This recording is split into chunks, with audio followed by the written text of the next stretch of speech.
Well, Christmas has come early for Nelson Mandela Municipality Councillor Andile Lungisa. He is expected to be released from prison and placed on parole today.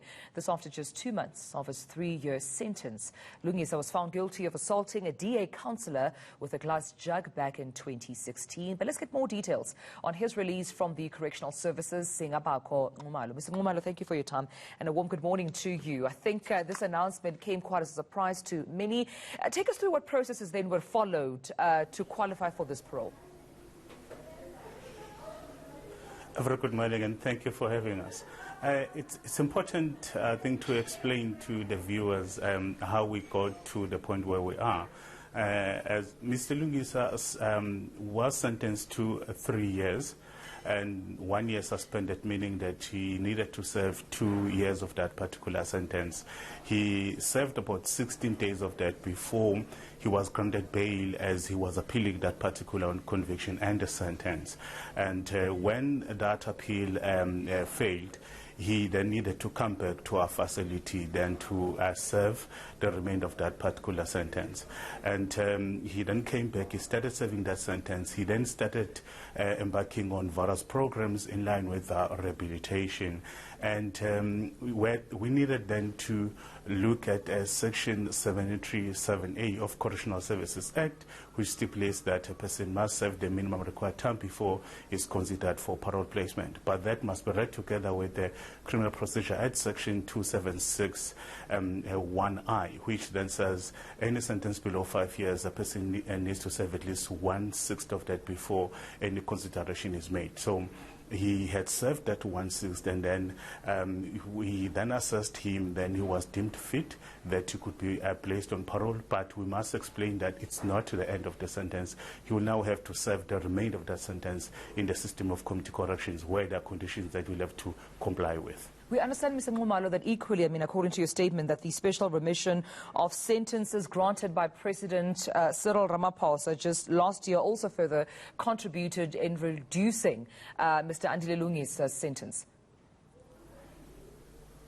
It reduced his sentence by 12 months. Hence, then, some will say 2 years, 2.5 months. How is that possible? Then you've got to say, okay, out of that 12 months, what is 1/6 of that? And hence, then you will then your calculation, will bring you to the point where we are today. But as a department, we needed to look beyond that, not just the number of days that he needed to spend, to say, is he rehabilitated? Is he ready to be placed back into society? And then upon the assessment done, we deemed it fit that he can be reintegrated back into society. But as I've said, there are conditions that he needs to comply with, who will be monitored by our parole officials until that sentence expires. Mr. Nxumalo, are you at liberty to share what those parole conditions are?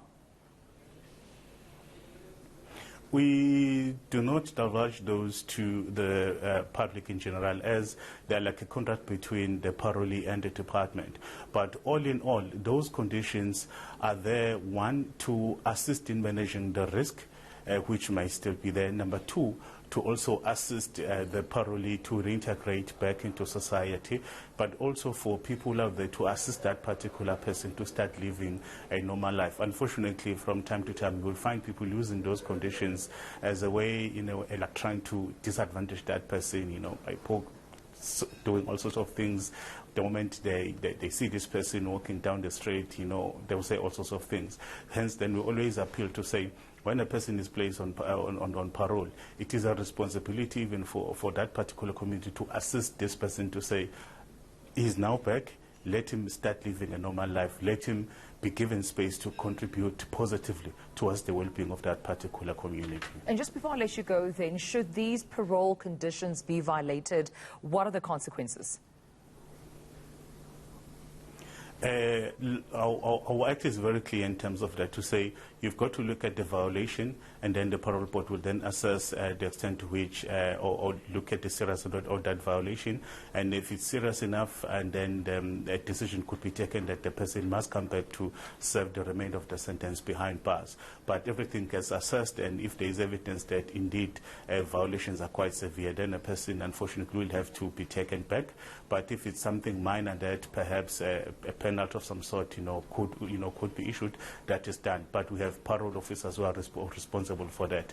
As I've said, one, the measure is to manage the risk, but again, also to assist the person to start living a normal life. If a person is behaving very strangely outside, unfortunately, that person must be brought back. All right. Department of Correctional Services spokesperson, Mr. Sibangakho Nxumalo, thank you for your time.